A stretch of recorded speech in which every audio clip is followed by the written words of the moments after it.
Hi everyone. Thought I'd get straight into it and talk about the US trade deal and look at Nigel's take on it. I think everyone's been talking about Boris's.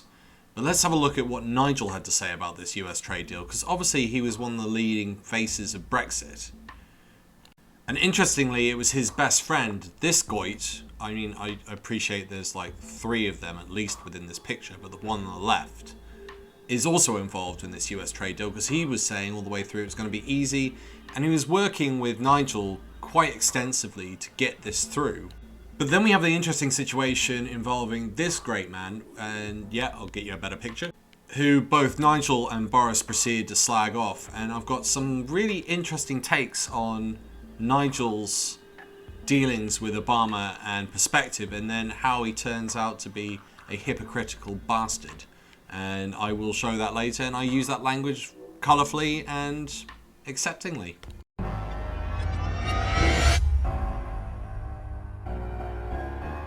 Hey everyone, welcome back to Political X. For more knowledge and updates on UK, European and US politics, make sure you subscribe to this channel. So in the news recently, we've been talking about the US trade deal. It doesn't look like we're going to get it, and it's not too complicated a reason as to why. But this man obviously made promises about that trade deal going ahead, and that it would be the easiest thing ever. And if you want to doubt me, here's a load of footage for you to watch involving Nigel promising this would be done within 90 to 100 days. Do you know something? If we left the EU, we go through a 2-year negotiating period. The worst case scenario at the end of it is we don't get a tariff-free deal. We will still be a lot better off than we are now, because the total cost of tariffs would be lower than our net contribution. So the worst case scenario is better than we are now, and we're not closing ourselves off, John, from the world. We're giving ourselves the ability to negotiate bilateral deals, and there are countries out there, such as Commonwealth countries, crying out for us to do so. Given the fact that you apparently have the ear of Mr. Trump as well, how quickly can we get a trade deal with the United States? Well, it's very interesting because quite honestly, if the British government went to Trump today and said, right, let's crack on, I think that certainly by the end of this year, if not a considerable time before, that trade deal could be done. But of course, Nigel, so this suggestion of striking a deal pretty quickly within 90 days, how realistic do you think that is? But you know something? When you hear people like Sir Ivan Rogers, who mercifully has gone as our ambassador in Brussels, telling us it's all so complicated, so difficult, it might take 10 years and still we might not have a deal. And I remember during the referendum being told the EU-Canada deal had taken 7 years. So what could Britain possibly do, with a Brexit vote? What I saw with the Trump team were people who came from the private sector, not from the public sector, where time is money. And they said, do you know what? We can get this done and dusted in 90 days. Now look, whether it takes 90 days or 120 days isn't the issue. The point I'm making is that this new administration here has a can-do attitude of people who are not public sector, they're not 9 to 5, they're people that will work 24/7 to get things done. The point is this: the Trump incoming presidency, his administration, is offering our country a gift, a great gift, not just for business, not just for trade, not just for investment, but actually to strengthen our hand in negotiating with the European Union. If 90 days is too optimistic, believe me, it's nearer 90 days than Ivan Rogers' 10 years. Far and away the largest economy in the world, and we want to do trade with UK, and they want to do trade with us. And to be honest with you, this deal, under certain aspects of the deal, you can't do it. You can't do it. You can't trade. Well, I mean, we can't make a trade deal with the UK, and we can be, because I think we can do many times the numbers that we're doing right now, and certainly much bigger numbers that you're doing under the European Union. Well, so I'm like you. I know Boris wants to be very careful with that. Yeah, I mean, that's the problem. Because under certain ways we're precluded, which would be ridiculous. So he obviously loves Trump. Wonder what that's all about. But what you also realise is that Nigel is an idiot and doesn't really understand anything that goes on in the United States. And to a certain extent, I think the same can be said about Donald Trump. They also don't get the political ramifications of Brexit. What you need to get a trade deal through the United States is not just the president going, yeah, agree. it's got to go through the Congress. And that's the stumbling block, because most of Congress seems to be pretty angry over the breaking of the Good Friday Agreement, a peace treaty that solved decades of violence within Northern Ireland and within the rest of the UK, which has been torn asunder as a result of, guess what? Brexit. During the 1980s, 90s, noughties, there was significant support for the IRA in America. And for unification, there was also a small level of support, from what I've read, towards Northern Ireland and the UK. There were even stories in New York of people going around collecting money for the IRA in buckets around bars. So this is important to take into account, because if you bear in mind it's not just Trump that has to sign this or Biden, it's also Congress, and we're hearing that both Republican and Democrats, so both parties are in agreement on something, which is a rarity. You start to see why this is so important, especially when they brokered the deal. They consider themselves to be one of the arbitrators of this peace agreement, and obviously there's an Irish connection with the United States. Brexit has caused an increase in violence in Northern Ireland. And what the Americans are saying is that this is unacceptable, we brokered a peace deal and you fractured it through Brexit. Until this is resolved, we are not supporting any trade deal with the UK. Now, neither Trump nor Nigel Farage foresaw this, and yet they are political movers, high positions of power, and they couldn't see that this level of violence was going to explode, yet they were warned. Tony Blair, John Major went to Northern Ireland to warn us about this. Now, this is clearly scuppering our trade agreement, and you can see in this picture, which looks absolutely dire.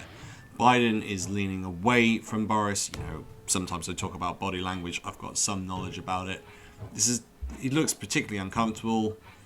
Boris isn't even looking towards him and seems to be more interested in the cameras. Shock.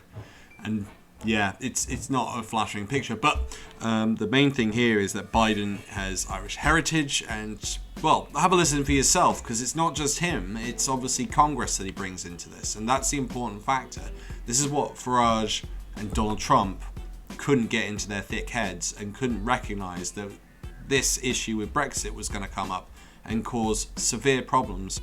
President Trump said that the UK was in front of the queue when it came to a trade deal.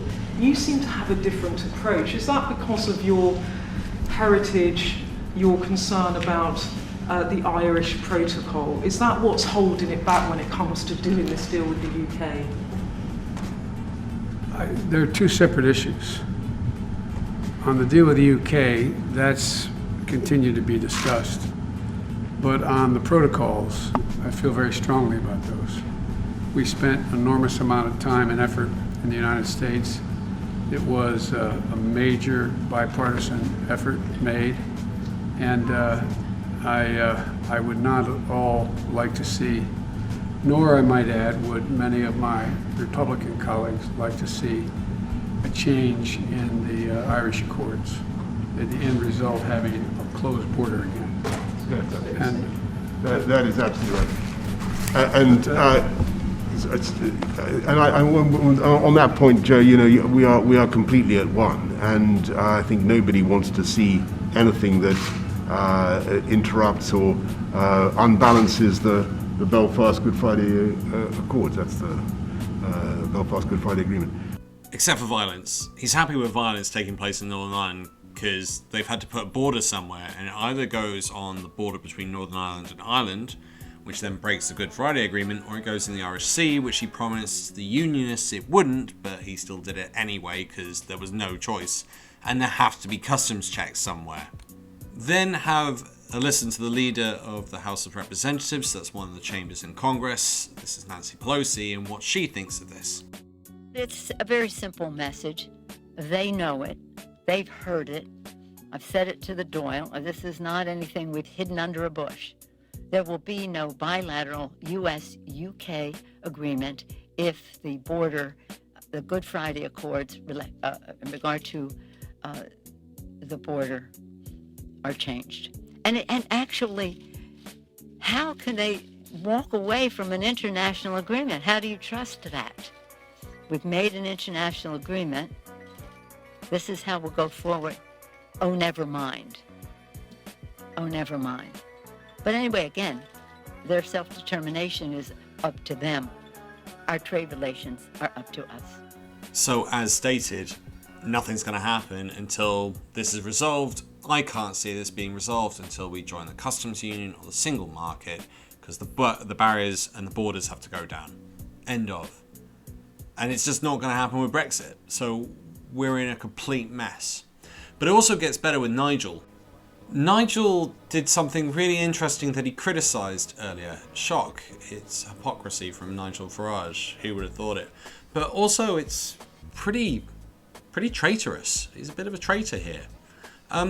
It all revolves around what he said about Barack Obama. When I was doing some research about what was going on with Nigel and how he felt about the trade deals and how quickly they had done, I quickly twigged what he had actually said about Barack Obama.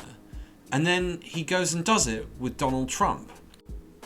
Barack Obama came over and stuck his nose in to British business about the referendum and clearly said, if you do this, you'll be put at the back of a trade deal. You're too small for us to deal with. We have other things to be getting on with. And Nigel Farage went on a rant about Obama and also how US presidents shouldn't get involved in British politics, shouldn't get involved in elections or referendums or anything else. But then I twigged this. So let's listen to Obama, what he said first. Maybe some point down the line there might be a UK-US trade agreement, but it's not going to happen anytime soon because our focus is in negotiating with a big bloc, the European Union, to get a trade agreement done.